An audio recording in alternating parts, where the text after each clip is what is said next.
लोकशाहीचा बुलंद आवाज, रिपब्लिकन वार्ता महाराष्ट्र। नगर परिषद निवडणुकीची प्रक्रिया सुरू झालेली असून कार्यकर्त्यांनी या प्रक्रियेवर बारीक लक्ष ठेवावे।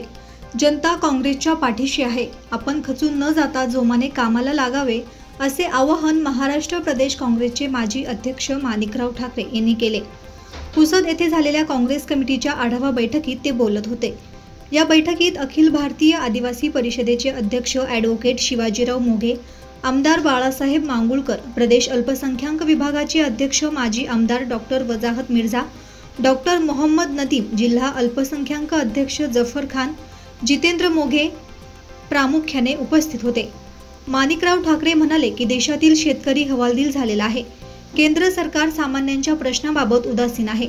हा महाराष्ट्र फुले शाहू आंबेडकर यांच्या विचारांचा असून याच विचारावर वसंतराव नाईक यांनी राजकारण केले।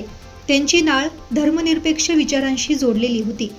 सत्तेत असलेली त्यांची वंशज इकडे तिकडे गेली असली तरी कार्यकर्त्यांनी काळजी करू नये। जनता जागरूक असून काँग्रेसच्या विचारांची आहे, म्हणूनच येणाऱ्या काळात काँग्रेसला बळकटी मिळणार असल्याचे मत त्यांनी व्यक्त केले। सजग जनता काँग्रेसच्या पाठीशी उभी आहे।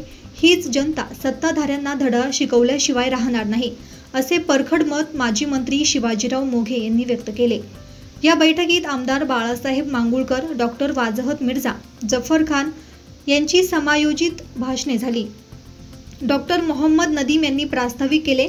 सूत्रसंचालन शहर अध्यक्ष जिया शेख आणि विलास वाघमारे, तर आभार प्रदर्शन ज्ञानदीप कांबळे यांनी केले। या बैठकीला काँग्रेस अल्पसंख्याक महासचिव सय्यद इस्तियाक, लियाकत पठाण, अनिल शिंदे, तहसीन खान, ॲडव्होकेट गजानन देशमुख, जब्बार लाखे, गोपाल राठोड, सय्यद जानी, वासीउल्लाह मिर्झा, एहसान खान, संजय कान्हेड, वाजिद पाशा, सादिक सौदागर, दत्ता निळकंडे, हाशीर खान, अभिलाष खैरमोडे, नईम इजारदार, सोहेल चौहान, सोहेल निर्वाण, सादिक डीजे, बळीराम चौहान, डॉक्टर मोहसिन, माजिद लाला, इरशाद खान, शाहिद बेग, सरदार बेग इत्यादी उपस्थित होते।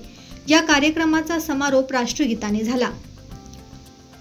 रिपब्लिकन वार्ता न्यूज साठी Vidarbha उपसंपादक Rajesh Dhole, Yavatmal. Subscribe now and press the bell icon.